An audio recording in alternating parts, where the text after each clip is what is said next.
This video has been made possible by Brilliant, a problem-solving based website and app with hands-on approach. Improve your STEM skills while having a great time learning at brilliant.org/VisualPolitik. More on that in a bit.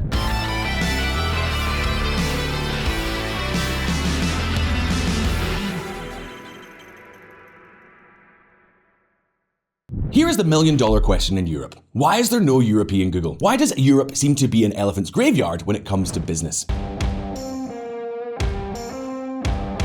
To give you an idea, of the 5 largest companies in the world, 4 are American and were launched after 1975. In Europe, however, it is common for the largest companies to have been started much earlier. Some, such as Nestle, date back to the 19th century, and even the pharmaceutical companies that created a giant like Novartis were started in the 17th and 18th centuries, no less.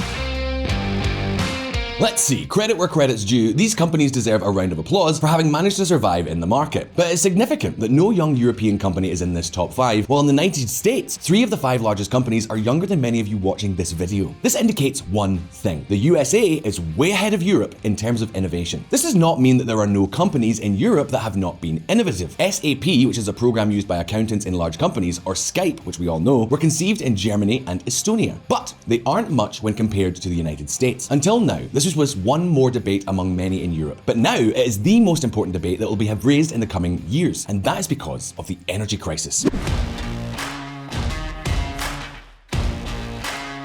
The current crisis is affecting all citizens with stratospheric electricity bills. But do you know who else is affected by these price increases? You guessed it, VisualPolitik viewers, the companies, many of which may flee from a dying European Union that no longer offers them low-cost gas. The European Union is no longer more competitive than the United States or China. In a few years' time, we could be talking about the European Union as a continental Detroit. In fact, as was the case in Detroit, the automotive industry is extremely important throughout Europe, and not only in France and Germany. In Spain, for example, the automotive industry accounted for almost 8% of the entire GDP in 2020. In other words, the comparison with Detroit is no joke. And if you are a loyal follower to this channel, you will already know what it means to be Detroit: unemployment, slums, and crime. So how can this trend be changed? How could Europe move closer to the Silicon Valley model? Could the war in Ukraine revive the European Union? Today we're going to answer all these questions. But before we continue, whether you're trying to develop your professional skills or broaden your understanding of the world, we recommend checking out today's sponsor, Brilliant. Brilliant is a problem-solving based website and app with a hands-on approach. It's a better way to learn. They've got over 70 interactive courses in maths, science, and computer science. And it doesn't matter whether you're a student looking to get ahead or a professional keen on building new skills. You have to check out Brilliant. It's excellent. Maybe you've always wanted to learn about statistics, and trust me, statistics can be tricky and lead you to dubious conclusions. And no, just in case you were wondering, the fact that 1 out of every 5 babies born on Earth are Chinese does not mean that your 5th child will be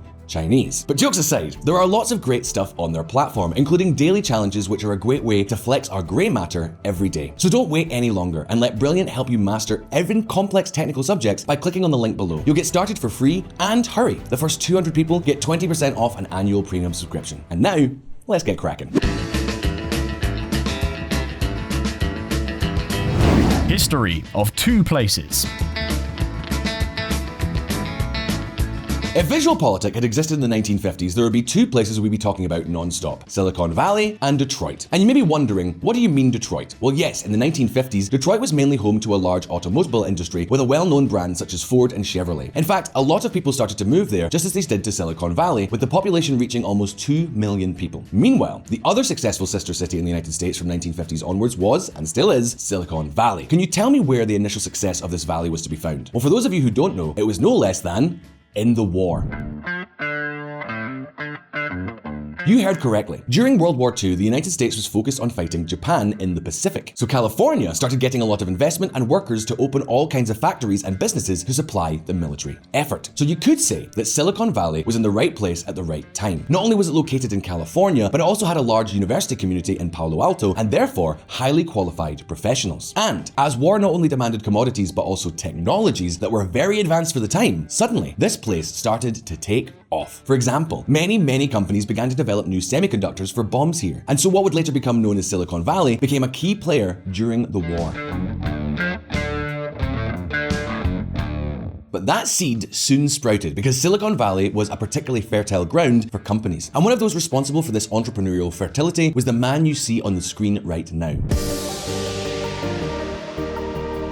We are talking about Professor Frederick Terman, the father of the connection between universities and private enterprise. Terman understood that universities produce knowledge, but that it is the entrepreneurs who convert this development into innovation, that is, into products that are useful to society. With this idea in mind, he worked tirelessly to open the university to companies and strengthen ties with them. In line with his vision, companies would finance and promote the university's research projects, which would give the university many more resources and a guide of where to go. On the other hand, collaboration with the university would allow companies to grow faster and therefore eventually have more resources, and so the cycle continued. However, in order to get the whole process started, we are still missing a key factor, something that entrepreneurs desperately need. So, the million-dollar question is, what could it be that these entrepreneurs needed? Funding. And that's where this other gentleman you see on the screen stepped in. Lawrence Rockefeller, the creator of Silicon Valley's first venture capital fund, Venrock Associated. The rest is history.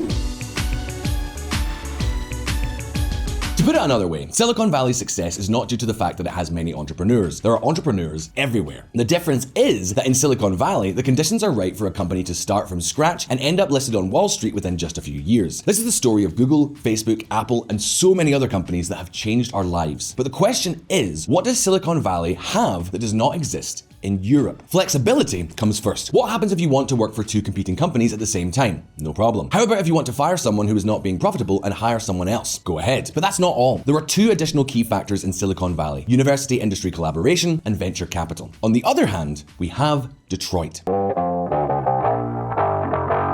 Detroit is the capital of the automobile, a very mature industry where there is hardly any disruptive innovation. Better cars can be made, but there are still cars. So companies like Ford, Chevrolet, and General Motors, which were started at the beginning of the 20th century, continued to do what they knew how to do: cars. And it didn't take long for them to encounter a fierce competitor offering cheaper but just as good cars: Japanese companies. Companies like Toyota began to dominate the US car market. Toyota Corolla.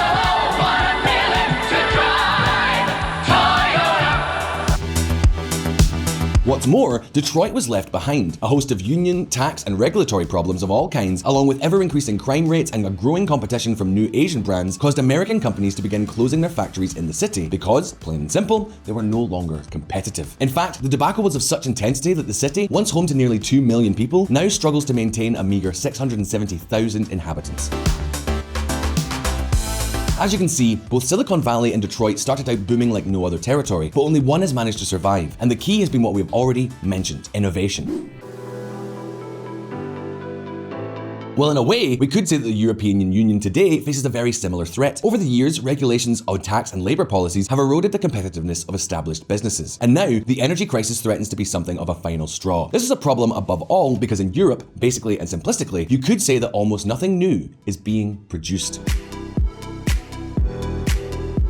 So it is fair to ask, is Europe heading the same way as Detroit?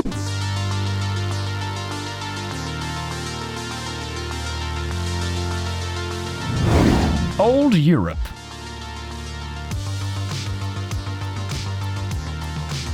Pay close attention to the following graph. As you can see, Europe not only spends much less on defense than the United States, but also the spending is highly fragmented by country, and almost all of it goes to salaries and current expenses. In other words, there is little left to invest in R&D and the development of new military programs. So let's say that Europe does not have one of the drivers of innovation that the United States does. And here we have to keep one thing in mind. Whether you are for or against military investment, unlike other types of public spending, it is mostly an investment in highly applied technologies, and that shows.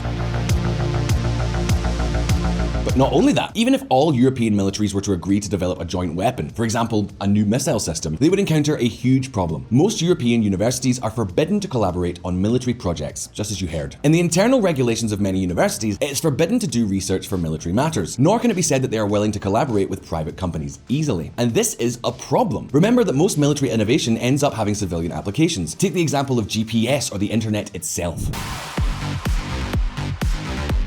And of course, we're not only talking about military spending. Add to this the fact that European universities are more orientated towards teaching than research. We have talked about this on previous VisualPolitik videos. Universities in the United States are extremely expensive. However, that has an advantage. They generate results. So Europe does not have this other driver of American innovation either. To make matters worse, the European Union is a regulation machine. Practically, its main job is to regulate everything that can be regulated, which makes innovation very difficult. For example, it is already working on regulating artificial intelligence. So companies that want to start researching will have to face a lot of obstacles and requirements of all kinds. Then, drugs are another good example. Regulations are so intense that it can take decades for companies to bring out new medicines. Barely any investment in military technology, universities reluctant to collaborate, and with a lot of regulation, let's say that we could summarize the general feeling in this sentence.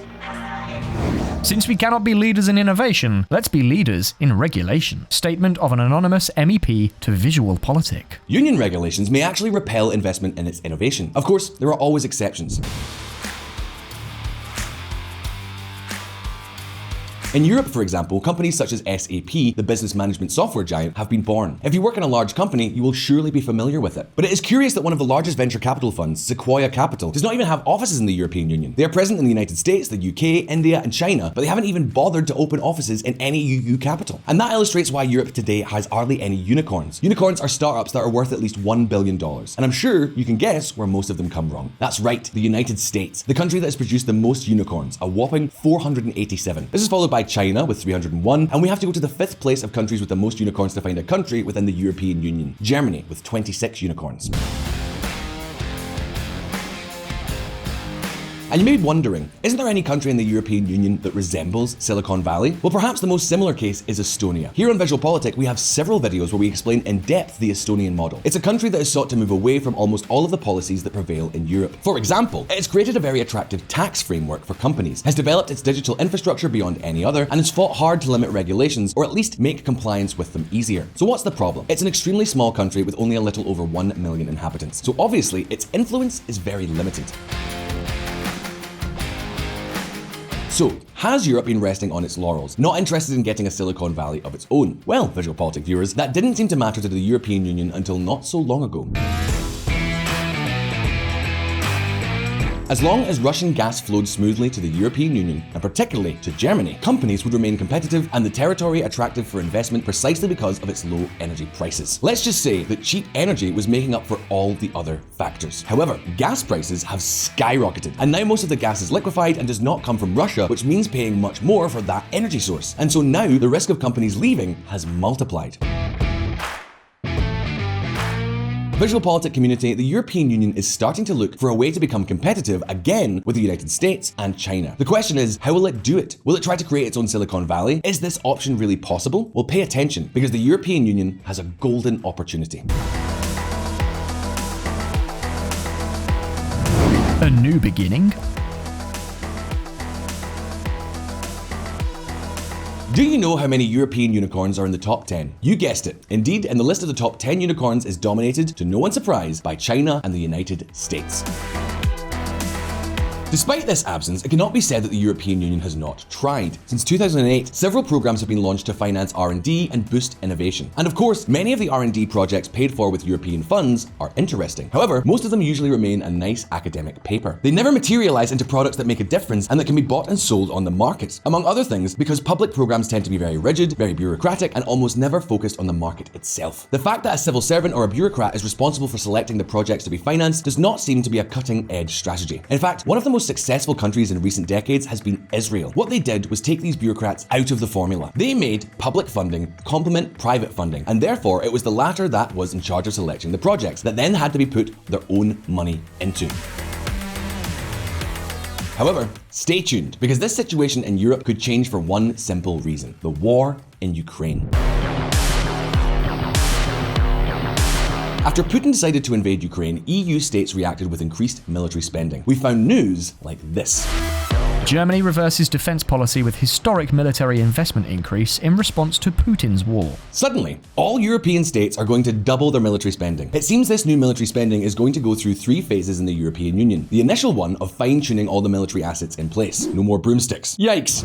Germany's army is so under-equipped that it used broomsticks instead of machine guns. A second phase would be the renewal of outdated equipment. In other words, buying F-35s from the US as if there was no tomorrow. And finally, a third phase of development of their own armament. This is very important, because in this aspect, the development of new technologies is fundamental. In fact, this could be the seed that Europe needs for a Silicon Valley to blossom. It has taken Europe to enter into a crisis and unite against an enemy for its High Representative, Josep Borrell, to be heeded. Either we invest heavily in defense innovation, or we will become defensively irrelevant. Josep Borrell, EU High Representative for Foreign Policy. The problem? Europe has 27 different armies, and it takes huge sums of money to create a fighter jet or tank that compete with those of the US. There are several European Union programs to facilitate R&D between organizations in different countries, but the results have been rather modest. What could be the solution? Joint projects between 2, 3 or more countries. This was the formula with Swisscom's relatively successful projects were created, such as the Eurofighter or the Eurodrone. Even companies like Airbus, which has a very significant military division, emerged with the collaboration of several states. In this case, we could see several European nations coming together to make a public competition to design a new fighter jet or a new cybersecurity system. Being several states, they can invest much more money. Well, the fact is that this new flood of money into military research could end up supporting, as it did in Santa Clara, the emergence of new high-tech clusters. In this sense, military research has several advantages over other types of public spending. Firstly, the development of applied research is sought. In other words, money is spent with the clear intention of creating new products and technologies to be used for specific products and services. Secondly, military research relies on private companies and is closely linked to industrial processes. And thirdly, the ability to export this technology is usually taken into account. This is because the military-industrial process is very capital intensive, and for a new development to be profitable, it usually needs to be mass produced. Well, these three major advantages mean that military spending tends to be relatively efficient, at least more so than other types of spending when it comes to boosting a technology industry. Of course, it is not enough on its own. More is needed. But what needs to change in Europe for all this money to be translated into innovative companies?